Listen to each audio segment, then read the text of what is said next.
Bu gün bağlarda görüləsi ən önəmli tədbirlər haqqında danışmaq istəyirəm. Deməli, ilk öncə bağlarda amofos gübrəsi və qumat üçün ən uyğun vaxtdır. Hər kəs birinci dərəcədə torpağına amofos və qumat verməyi gecikdirməməlidir. İlk növbədə torpaqda amofos həm bitkilər tərəfindən ən optimal mənimsənilmə vaxtıdır, həm də qumatla birgə tətbiq edildikdə daha da sürətli mənimsənilməsini təşkil edir. Yəni, il boyu da qumat tətbiq etməyi ixtisara salmayın, çünki paylaşımlarımda da qeyd edirəm. Biz gübrələmə verərkən adətən damlama ilə veririk. Bu da gübrənin konkret bir nöqtəyə, konkret nöqtələrə toplanması deməkdir. Həddən artıq yüksək konsentrasiyada gübrə yuvaları əmələ gəlir və zamanla tamamilə mənimsənilməyən şüşə parçalarına çevrilir, daşlaşır.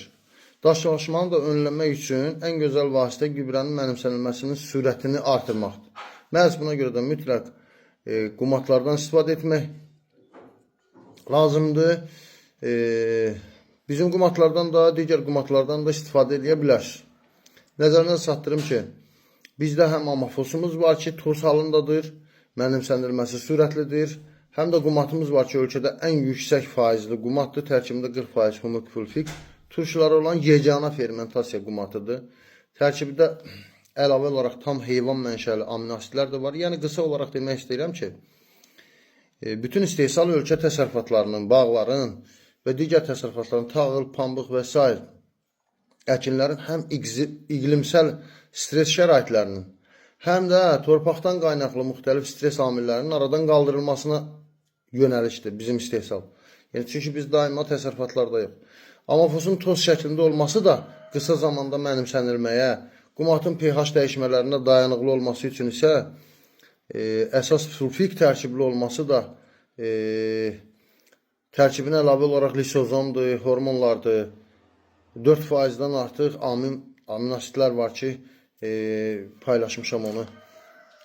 Heyvan mənşəli amino asidlərdir ki, bunların da hamısı bütün istehsal demək olar ki, təsərrüfatların yaşadığı təbii və eyni zamanda süni problemlərin həllinə istiqamətlənib. Çünki süni problemlərimiz də az deyil. Hal-hazırki dövrdə ferment bakteriya tətbiqi də bağların mütləq ehtiyaclarındandır. Bunu hər il faizdə qeyd edirəm, hər il faizdə paylaşıram. Nə üçün atılmalıdır? Ondan ötürü də geniş paylaşım olmalıdır. Səhifəmdə, oradan da tapacam, indi onu da paylaşıb səhifənin başına möhkəmləndirəcəm. Oradan izləyərsiniz. Təkrar izləmək lazımdır. Çünki ferment bakteriya niyə verilməlidir? Nə fayda verir sizə? Yəni, indi atdığınız ferment bakteriya yazıda sizə görəcəyi işlər barədə orada geniş məlumat vermişəm. Nəysə, məhsullarımızı təqdim etməklə deyil. Yəni, bütün bunlar gübrə qarışıqda, yəni hamısı alternativləri də var bazarda. Əsas odur ki, nəyi nə vaxt istifadə edəcəyinizi düzgün edin. Düzgün bilin ki, nə vaxt vermək lazımdır. Hardan təmin etməyiniz o qədər də önəmli deyil. Bizim məhsullarımızda da çatdırılma var. Digər məhsullarda da var.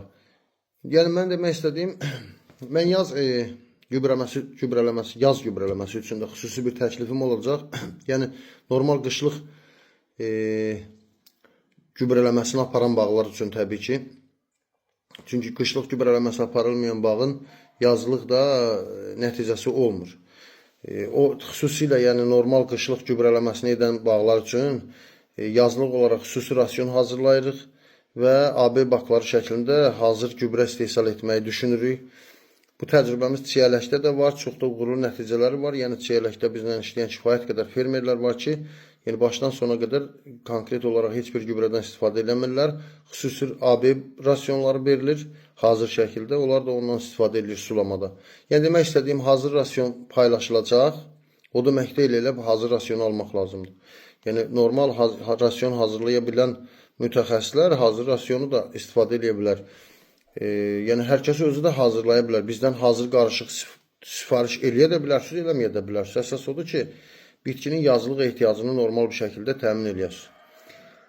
Bu hələ təklifdir, yəni, misal demək istədiyim, bunu hələ müzakirə eləyəcəyik sizlərlə bərabər canlıda və yaxud digər çəkilişlərdə müzakirə eləyəcəm. Ondan sonra konkret olaraq, məsəl üçün, mən demək istədiyim, AB rasionu deyəndə nəyi nəzərdə tuturam? Məsələn, almadan söhbət gedirsə, almanın yazılıq rasionunda azot 90 ppm olmalıdır məsələn, fosfor 35, kalium 110 ppm olmalıdır, kalsium 90 ppm olmalıdır, magnezium 22 milliqram kiloqramda, yəni ferrium 1.6 məsələn, bor 1, sink 0.80,